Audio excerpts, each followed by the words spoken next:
Sa tahimik na madaling araw, isang mahinang simoy bumubulong ng awit sa pamamagitan ng mga sinaunang puno. Tungkol sa karunungan, ang liwanag ng karunungan, ginagabayan ang ating mga hakbang sa araw at gabi. Isang banal na apoy, isang nag-aapoy na puso, kung saan ang pananampalataya at pag-asa ay gumaganap ng kanilang sariling papel. Karunungan ng Diyos, isang walang hangganang dagat ng biyaya at katotohanan magpakailanman.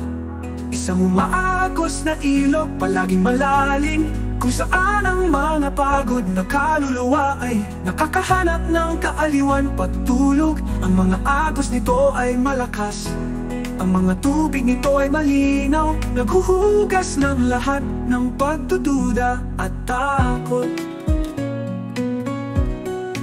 Sa pamamagitan ng mga pagsubok na hinarap at mga labanan na panalunan, ang karunungan ay nagniningning tulad ng umaga ng araw. Ginagabayan nito ang ating mga kamay, pinapatigil nito ang ating mga takot at pinapatuyo ang ating mga mata at pinupunasan ang ating mga luha. Isang mahinang kamay, isang mapagmahal na gabay, pinapatnubayan tayo ng ligtas magkatabi.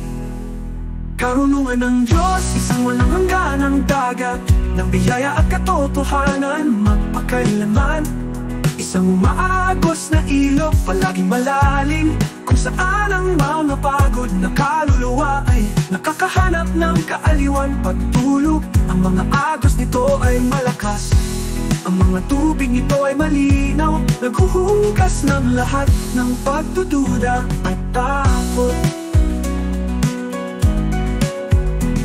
Buksan natin ang ating mga puso at mga nakikinig na tatenga upang marinig ang mga bulong at tahimikin ang ating mga takot, sapagkat sa kanyang karunungan matatagpuan natin ang kapayapaang nagpapalambot sa naguguluhang isipan. Ang lakas na nagtataas, ang pag-ibig na nagpapagaling, ang kagalakan na ipinahayag lamang ng Diyos. Karunungan ng Diyos, isang walang hangganang dagat ng biyaya at katotohanan magpakailanman.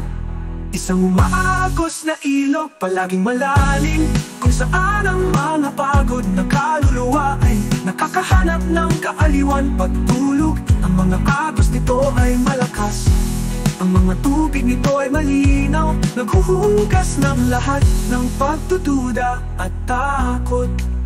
Karunungan, banal na yakap, pinupuno ang ating mga buhay ng pag-ibig at biyaya.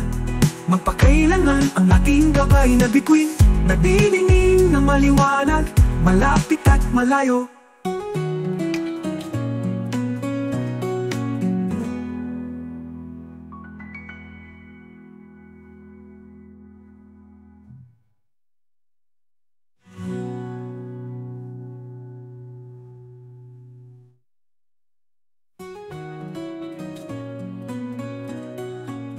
Buksan natin ang ating mga puso at mga nakikinig na tainga upang marinig ang mga bulong at tahimikin ang ating mga takot, sapagkat sa kanyang karunungan matatagpuan natin ang kapayapaang nagpapalambot sa naguguluhang isipan, ang lakas na nagtataas, ang pag-ibig na nagpapagaling, ang kagalakan na